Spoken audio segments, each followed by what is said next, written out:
Anak usaha dari konglomerasi besar Sinarmas melalui DSSA, baru aja menjalin kerjasama besar senilai US$60 juta dengan First Gen Filipina untuk proyek panas bumi di Indonesia. Tapi langkah ini bukan tanpa tantangan. Yuk kita bongkar strategi, peluang, dan risikonya. DSSA melalui anak usahanya, DSSR Daya Mas Sakti, menggandeng First Gen Corp untuk menjalankan proyek panas bumi senilai $80 juta dengan tahap awal membutuhkan sekitar $30 juta. Proyek ini mencakup setidaknya 6 area strategis, Jawa Barat, Flores, Sumatera Barat, dan Sulawesi Tengah, dengan target kapasitas total 40 MW. Untuk membuat ini jadi nyata, fase pengeboran akan dimulai tahun depan, dengan perkiraan anggaran $30 hingga $50 juta untuk fase lanjutan. DSSR adalah anak usaha tak langsung dari DSSA Hinebeke, yang memang punya portofolio luas, energi, infrastruktur, properti, keuangan, bagian dari grup Sinarmas.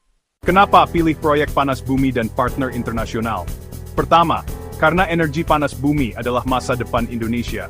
Potensi kita sangat besar, dan pemerintah mendorong transisi ke energi bersih serta dekarbonisasi.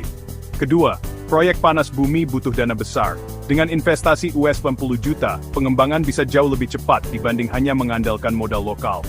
Ketiga, kolaborasi dengan First Gen dari Filipina membawa pengalaman dan keahlian teknis yang sudah terbukti. Ini membantu mengurangi risiko teknis dan operasional, karena mereka sudah mengelola kapasitas panas bumi besar di negaranya. Peluang besar yang bisa dimanfaatkan. 1. Potensi pendapatan dan aset meningkat drastis. Bila proyek ini berhasil, DSSR bisa punya aset energi baru, aliran pendapatan jangka panjang dari listrik terbarukan, dan diversifikasi nyata dari bisnis lama.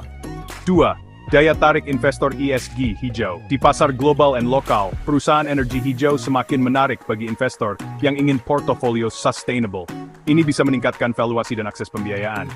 3. Skala ekonomi dan sinergi internal group. Sebagai bagian dari konglomerasi besar Sinarmas, DSSA mungkin bisa memanfaatkan jaringan, modal, reputasi, dan sumber daya internal untuk mendukung proyek ini agar lebih efisien.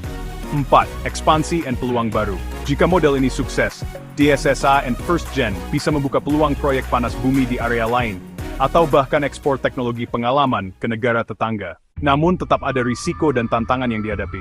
Pertama, risiko teknis dan sumber daya.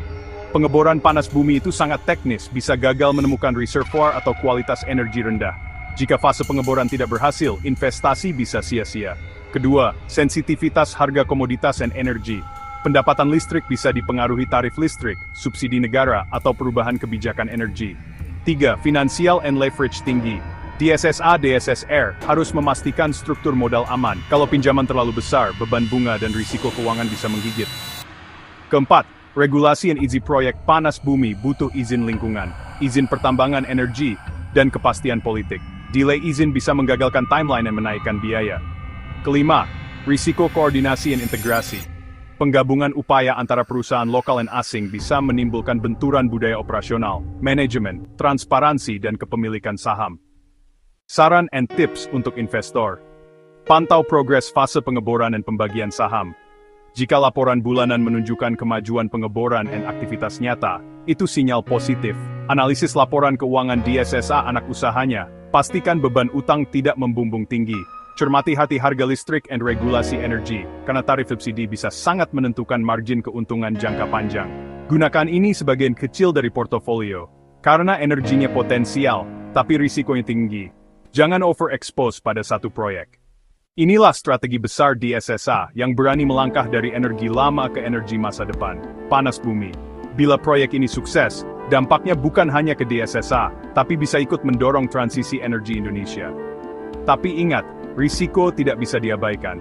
Kalau kamu suka konten seperti ini, pastikan tekan tombol subscribe and follow your daily summary untuk update-update terbaru setiap hari.